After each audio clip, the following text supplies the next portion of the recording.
This is the next part of optics. In the previous part, we have discussed refraction at single spherical surface. आणि आपण हा formula मिळवला होता.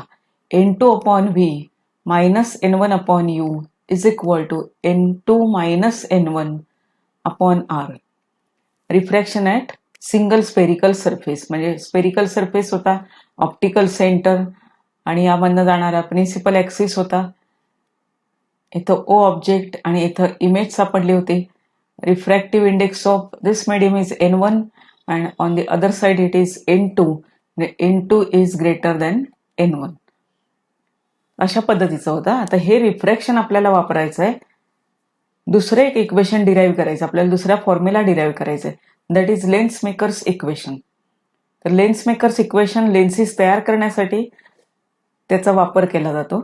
So will derive lens makers equation और lens makers formula. So lens makers equation, काही वेळेला याला lens makers formula पण म्हणतात. आता यामध्ये काय काढायचं आहे आपल्याला, relation between n that is refractive index of material of lens, लेन्सचं जे मटेरियल आहे ते त्याचा रिफ्रॅक्टिव्ह इंडेक्स, then लेन्सची focal length R1 R2 be the radii of curvature of two spherical surfaces, कारण लेन्समध्ये दोन स्पेरिकल सरफेसेस आहेत. त्यामुळे जे आपण सिंगल स्पेरिकल सरफेसचं रिफ्रॅक्शन बघितलेलं आहे तेच ह्या दोन सरफेसला लावायचं आहे आणि दोन सरफेसचं जे इक्वेशन मिळतील ती कंबाईन करायची, then you will get the equation of lens makers equation. अशा पद्धतीने आपण ही प्रोसेस करणार आहे. So this is a lens. आता या लेन्समध्ये काय काय दिलेलं आहे बघा. लेन्सचं मटेरियल आहे त्याचा रिफ्रॅक्टिव्ह इंडेक्स एन इथं लिहिलेला आहे. लेन्सच्या बाजूला मीडियम, दोन्ही मीडियम सारखी येते आणि रिफ्रॅक्टिव्ह इंडेक्स N1 लिहिलेला आहे आणि आपण 1 कन्सिडर केलेला आहे because we are going to consider this medium is air. Air medium धरणार आहे आपण. हे लेन्सचं मीडियम कोणतंही असेल, कुठल्याही मटेरियलची ही लेन्स असू शकते, त्याचा रिफ्रॅक्टिव्ह इंडेक्स आहे एन. आता पॉइंट पी हा ऑप्टिकल सेंटर दाखवलेला आहे. ॲक्च्युअली दोन सरफेसमध्ये ऑप्टिकल सेंटर किती आले पाहिजेत, 2 आले पाहिजेत. याचा एक P1 आणि दुसऱ्याचा P2. पण ॲझ्युम काय केलंय बघा, P1 P2 जरी असले तरी एकच ऑप्टिकल सेंटर दोघा सरफेसचा मिळून कन्सिडर केलेला आहे. Because this lens is very thin lens. He lens आता इथं मोठी काढून दाखवलेली आहे तुम्हाला ही, पण ही अतिशय थिन आहे. म्हणजे P1 P2 काय होणार, सेमच होणार. P1 P2 हा P पॉइंट येईल की दोघांचंही ऑप्टिकल सेंटर एकच असेल because this lens is very thin. आता हे एक्सप्लेनेशनमध्ये लिहिलेलं आहे, कन्सिडर अ थिन लेन्स. आता इथं कॉन्व्हेक्स लेन्स घेतलेले, so this is convex having radio of curvature R1 and R2. P be the optical centre of lens. R1 R2 दोन radio of curvature. हे समजा हा फर्स्ट सरफेस असेल तर त्याचा रेडिया ऑफ कर्वेचर R1 असणार म्हणजे PC1 आणि इकडच्या सरफेसचा रेडियस ऑफ कर्वेचर म्हणजे हे कसे येणार आहेत, स्पियर येणार. हे स्पियर कोणत्या पद्धतीचे येणार बघा, हा एक स्पियर होणार, हा एक sphere. This one is a sphere and the second one is this is the sphere. आणि त्याचा सेंटर, तो सेंटर ऑफ स्पियर आणि सेंटर पासून ऑप्टिकल सेंटर पर्यंत डिस्टन्स म्हणजे रेडियस. रेडियस जो असेल स्पियरचा तो radius of curvature. So PC1 R1 PC2 R2 हे आपण पुढे लिहिलेलं आहे बघा. Now this is the written, P be the optical centre of lens. As the lens is very thin, P1 equal to P2 equal to P, same for two spherical surfaces. म्हणजे आपण actually P1 P2 दाखवणार नाही तर त्याच्याऐवजी फक्त एक optical centre दाखवणार आहे P, because lens is very thin. He lens खूप थिन आहे पण ती दिसण्यासाठी व्यवस्थित हे आपण ब्रॉड काढलेले. So now PC1 is equal to R1, PC2 equal to R2. These are the two radii of curvature. N be the refractive index of material of lens with respect to this medium. आता हे convenient साठी आपण N1 air medium घेतलेलं आहे. With respect to this medium refractive index of lens is N. Now see what is next step. medium of refractive index n1 in which lens is kept. Let the medium is air, n1 is equal to 1. Now we will consider refraction at each spherical surface. म्हणजे हा आपण formula वापरायचा आहे जो तुम्हाला मी सुरुवातीला सांगितला होता. पण आता पुढचं एक्सप्लेनेशन लिहिण्यापूर्वी आपण डायग्रॅमचा स्टडी करूया. म्हणजे डायग्रॅममध्ये कसे रेज काढलेले आहेत ते स्टडी केल्यावरती तुम्हाला लिहिता येतील. एक्सप्लेनेशन त्याचं तुम्हाला लिहिता येईल. ॲट इज तुम्ही लिहू शकाल. So O be the point object हा कुठे ठेवलेला आहे? प्रिन्सिपल ॲक्सिस वरती ॲट डिस्टन्स यू. म्हणजे डिस्टन्स कुठून मोजायचं आहे? ऑप्टिकल सेंटर पासून. So O be the point object. आता इथनं रेज आपण नेहमी दाखवतो दोन रेज जसे रिफ्रॅक्शन मध्ये दाखवले होते आपण. One is along this principal axis. OP हा इन्सिडंट रे आणि हा प्रिन्सिपल ॲक्सिस वरचाच रे आहे. Passing through optical centre after refraction it travels without any deviation. तसाच पुढे जातो. हा जो ऑप्टिकल सेंटर मधनं जाणारा रे आहे तो सरळ पुढे जाणार आहे.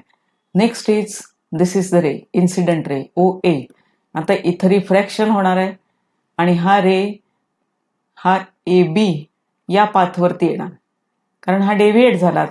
आता हा डेव्हिएट कुठं झालेला आहे? तर नॉर्मलच्या जवळ जाणार. Bend towards normal. नॉर्मल कुठं दाखवता येईल? आता नॉर्मल तुम्ही दाखवायचे नाही, फक्त इथं बघा नॉर्मल कशी येणार आहे सरफेसला. Normal is at point A. Normal नेहमी सेंटर ऑफ कर्वेचर मधनं पास होते. हे तुम्हाला मागच्या वेळेला सांगितलेलं आहे. तर इथं हे नॉर्मल येईल स्ट्रेट लाईन मध्ये. नॉर्मलच्या जवळ येणार हा रे, नॉर्मल पासून लांब जाणार नाही. तर जो रे दाखवलेला आहे ओ ए, जर रिफ्रॅक्शन नसतं तर हा असा गेला असता. मग इकडे बेंड झालेले आहेत, नॉर्मलच्या जवळ आलेला आहे. म्हणजे ए बी या ठिकाणी आलेला आहे. ए बी हा रे डेव्हिएट झाला ओ ए. आता समजा हा सरफेस नसेल, सेकंड सरफेस नसेल, तर हा रे पुढे पास होणार आहे. म्हणजे जी आपली पहिली डायग्रॅम होती त्याच्यामध्ये हा आपला सरफेस नव्हता. हा सरफेस नव्हता, फक्त एवढा सरफेस होता. त्यामुळे आपण हा रे कसा काढला होता? ओ ए आणि हा पुढे रे काढला होता ए आय असा रे होता तो. पण इथं सेकंड सरफेस आहे म्हणून आपण पार्टली याचा स्टडी करणार आहे. Refraction at one spherical surface single. हा A B ray it would have intersect at point I1. असा गेला असता असं म्हणायचं आपल्याला. In the absence of this second surface. परंतु सेकंड सरफेस असल्यामुळे हा रे इथं न जाता इथं येतो. या ठिकाणी आलेला आहे. जी ब्ल्यू कलरची लाईन दाखवली आहे हा रे इथं पुन्हा पास झालेला आहे. कारण असा पास का झाला? तर या ठिकाणी नॉर्मल काढली तर कशी येईल बघा. This is the normal at point B. पुन्हा याच्यातनं जाणार आहे ते, ही नॉर्मल आहे ना. आता नॉर्मल पासून लांब गेलाय का बघा हा ray. This medium is denser medium. This medium is rarer medium. Denser पासून रेरर कडे आला. त्यामुळे हा नॉर्मल पासून काय गेला? लांब गेला. नॉर्मल पासून हा लांब गेलेला आहे. Because ray travels from denser medium to rarer medium. म्हणजे ए बी हा बी आय या पाथवरती आला. मग इथं दोन पाथ का दाखवलेले आहेत आपण? तर समजा हा सरफेस नसता तर ए बी हा रे सरळ गेला असता. I1 पाशी तो इंटरसेक्ट झाला असता. परंतु हा सरफेस आहे, या सरफेसमुळे हा रे अवे फ्रॉम नॉर्मल गेलेला आहे. नॉर्मल सेकंड सरफेससाठी नॉर्मल ही येणार आहे जी तुम्हाला नॉर्मल काढून दाखवली होती. तर नॉर्मलच्या जवळ गेला नाही, हा नॉर्मल पासून लांब आलेला आहे. आणि मग हे दोन इन्सिडंट रेज, हा एक आणि हा दुसरा, हे दोन्ही मिळतात या पॉइंटला. So I is the final image of this point object. मग I1 काय असणार? तर I1 he intermediate image in the absence of second. आणि या पॉइंटचं वैशिष्ट्य काय आहे बघा. I1 is virtual object for this image.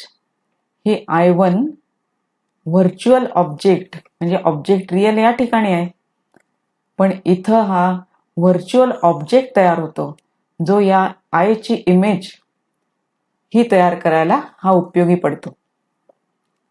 असं याचं टोटल एक्सप्लेनेशन आहे. तर एक्सप्लेनेशन हे लिहायचं आहे तुम्हाला. एक्सप्लेनेशन कसं लिहिलेलं आहे बघा. Refraction at first spherical surface. First spherical surface म्हणजे हा स्पेरिकल सरफेस. आता या ठिकाणी axial ray OP travels without any deviation. हे आता सांगितलं एक्सियल रे म्हणजे ॲक्सिसवरचं. Another paraxial ray OA bent towards normal and would have intersect the axis at I1 in the absence of second surface. म्हणजे काय सांगितलंय, हा रे असा ट्रॅव्हल झाला असता आणि इंटरसेक्ट झाला असता I1 in the absence of second surface. म्हणून या I1 ला म्हणायचंय intermediate image. So I1 is intermediate image. Intermediate म्हणजे ही इमेज तुम्हाला दिसणार नाहीये, intermediate image. So next is PI1 is equal to V1. आता PI1 हे V1 का लिहिलेलं आहे, तर जे डिस्टन्स आहे PI1 इमेज डिस्टन्स, परंतु इमेज ही इंटरमिजिएट आहे आणि इमेजला आपण सिम्बॉल काय वापरतो, V. So it is written V1. आता ही सगळी माहिती मिळाल्यावरती आपण रिफ्रॅक्शन ॲट स्पेरिकल सरफेसचं इक्वेशन जे आहे ते इक्वेशन लिहायचंय. N/V1 -1/U equal to N-1/R1. आता हे इक्वेशन कसं लिहिलेलं आहे, तर आपल्याला रिफ्रॅक्शनचं इक्वेशन माहिती आहे.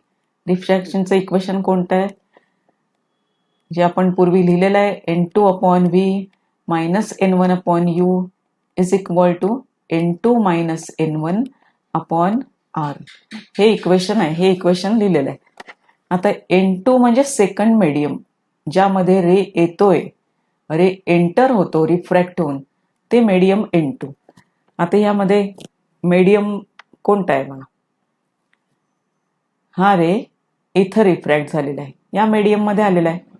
या मीडियमचा रिफ्रॅक्टिव्ह इंडेक्स किती आहे, N.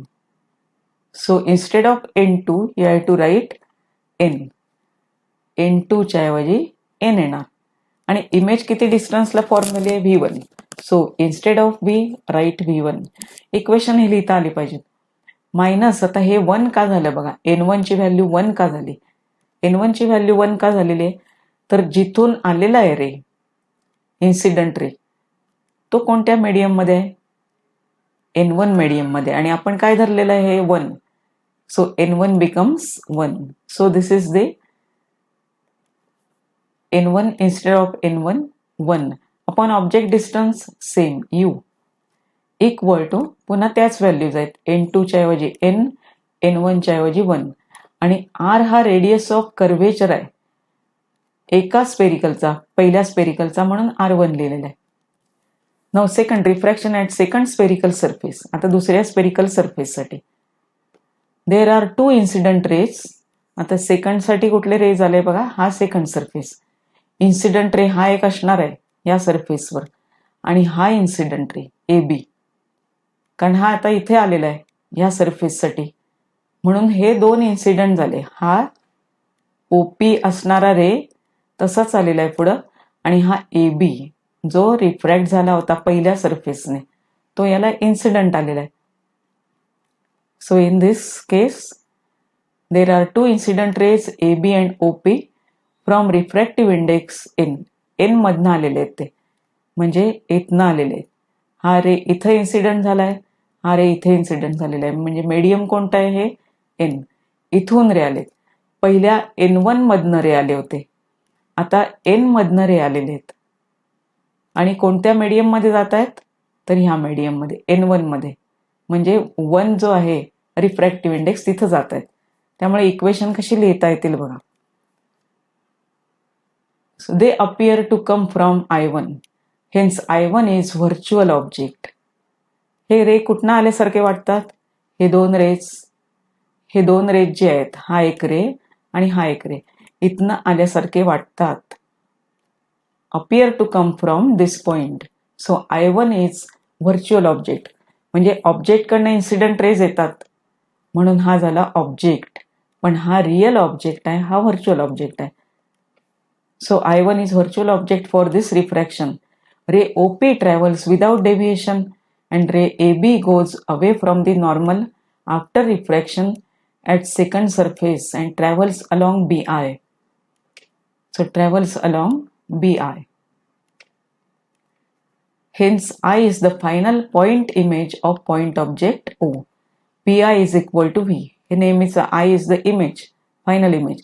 आता equation 1 upon V minus N upon V1 equal to 1 minus N upon R2. हे इक्वेशन कसं झालेलं आहे? आता हे इक्वेशन पुन्हा हाच फॉर्म्युला आहे. N2 by V minus N1 by U equal to N2 minus N1 upon R. ज्या मीडियम मध्ये रे N2 आलेला आहे ते मीडियम पाहिजे. इन्सिडंट रे रिफ्रॅक्ट होऊन आलेला आहे ते मीडियम पाहिजे. आता हे दोन इन्सिडंट होते कोणत्या मीडियम मध्ये आले? ह्या मीडियम मध्ये. रिफ्रॅक्टिव्ह इंडेक्स किती? 1. So here it is 1 upon image distance. Image distance is V. Image distance दाखवलेला आहे. This is the final image, so this is image distance V. Next is N1 upon U. कुठनं आलेले आहेत? तर medium N मधनं आलेले आहेत. So N upon U. U म्हणजे हे ऑब्जेक्ट डिस्टन्स आहे, पण ऑब्जेक्ट कुठला वापरला गेलेला आहे? This is the virtual object. त्याचं डिस्टन्स किती येणार? V1. So here it is V1. Same पुढे आहे 1 minus N upon second surface, so it is R2. आता दोन इक्वेशन्स मिळालेले आहेत. दोन equation. First equation is N1 upon V1 minus 1 upon U equal to N minus 1 upon R1. आणि आत्ताचं हे सेकंड इक्वेशन. आता ही कंबाईन केली इक्वेशन्स, तर हा जो पार्ट आहे, this part, this is the part minus मध्ये आहे आणि इथं हा प्लस मध्ये आहे. N upon V1 प्लस आणि इथे N upon V1 मायनस. म्हणजे हे दोन्ही जातील. हा पॉझिटिव्ह राहणार आहे, हे निगेटिव्ह राहणार आहे, हा पार्ट राहणार आहे आणि राईट हँड साइड याच्यातली राहणार आहे. So this is the equation. Combining केल्यावरती हे जातील. 1 by V राहणार, 1 by U राहणार. त्यानंतर पहिल्या इक्वेशन मधले N minus 1 upon R1 plus दुसऱ्या इक्वेशन मधले कंबाईन आहे त्यामुळे plus sign 1 minus N upon R2. आता हे फक्त रिअरेंज केलेले आहेत. N minus 1 upon R1 आणि हा काय केलेला आहे? 1 minus N चा N minus 1 केलेला आहे. त्यामुळे हे साइन चेंज केलंय minus upon R2. So 1 by V minus 1 by U equal to N minus 1 common काढलेले आहेत. 1 upon R1 minus 1 upon R2. Common काढण्यासाठी हा प्रकार केला. प्लस इथं मायनस लिहिल्याबरोबर ह्याची साइन चेंज केलेली आहे. आता हे इक्वेशन, या इक्वेशन मध्ये हा पार्ट सबस्टिट्यूट केलेला आहे. हा part U equal to infinity.